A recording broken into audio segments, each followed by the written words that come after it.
అధ్యక్ష, మంత్రి గారు మాట్లాడుతూ 1650 టీఎంసీల నీళ్ళు సముద్రం పాలయ్యాయి అని ఒకవైపున చెప్తారు, 8 టీఎంసీల నీళ్లు తీసుకుపోయామని మరోవైపున చెప్తారు. ఈ సంవత్సరం 1650 టీఎంసీలు నీళ్లు సముద్రం పాలయ్యాయి అంటే అందుకనే కదయ్యా పోలవరం కట్టేది, ఆ స్టోరేజ్ క్రియేట్ చేయడం కోసమే కదయ్యా పోలవరం కట్టేది. వరదలు వచ్చినప్పుడు ఆ నీళ్లు స్టోర్ చేసుకుంటే ఆ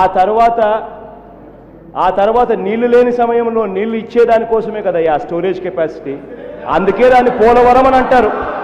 ఆ పోలవరం అన్నది కడితే ఆ స్టోరేజ్ అనేది వరదలు వచ్చినప్పుడు నీళ్లు స్టోర్ చేసుకుంటే ఆ తర్వాత నీళ్లు లేనప్పుడు ఆ నీళ్లు డైవర్ట్ చేయగలిగితే కృష్ణాకైనా నీళ్లు ఇవ్వచ్చు, నీళ్లు నికరంగా ఇస్తాం కాబట్టి శ్రీశైలం నుంచి కిందికి రాయలసీమకైనా నీళ్లు ఇవ్వచ్చు. కానీ మీ పట్టిసీమలో స్టోరేజ్ అనేది లేదు. స్టోరేజ్ అనేది లేకపోవడమే మీ పట్టిసీమకు మీరు చేస్తా ఉన్న అన్యాయానికి నిదర్శనం. ఎక్కడైనా కూడా మీరు పట్టిసీమ కోసం అని చెప్పి పోలవరం ప్రాజెక్టును కాంప్రమైజ్ చేశారు. 7E 7F Godavari water dispute tribunal court చేశాం. మీరు చేసిన అక్కడ అన్యాయానికి చివరికి తెలంగాణ ప్రభుత్వాన్ని ఇక్కడ మీరు క్వశ్చన్ చేయలేని పరిస్థితిలో మీరు ఉన్నారు అంటే కారణం మీరు అక్కడ 7E 7F ను బ్రీచ్ చేశారు కాబట్టి ఇక్కడ తెలంగాణ ప్రభుత్వం మీరు కనీసం క్వశ్చన్ కూడా చేయలేకుండా ఉన్నారు. తెలిసిన వాళ్ళకి చెప్పొచ్చు అధ్యక్ష, తెలియని వాళ్ళకి చెప్పొచ్చు అధ్యక్ష.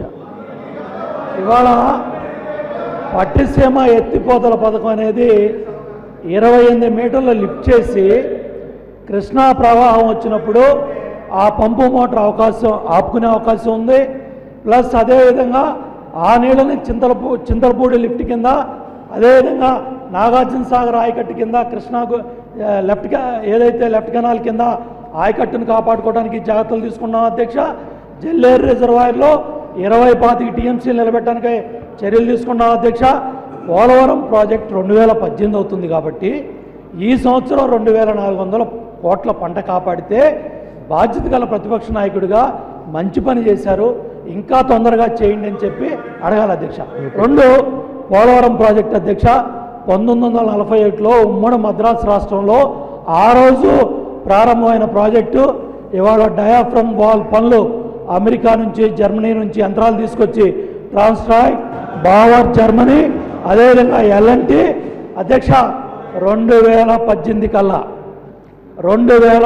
కల్లా పోలవరం ప్రాజెక్టులో నీళ్లు నిలబెట్టి చంద్రబాబు నాయుడు గారు అపర భగీరథుడిగా ఈ దేశ చరిత్రలో నిలబడతాడు. రాసి పెట్టుకో నీ సాక్షి పత్రికలో చాణికలో.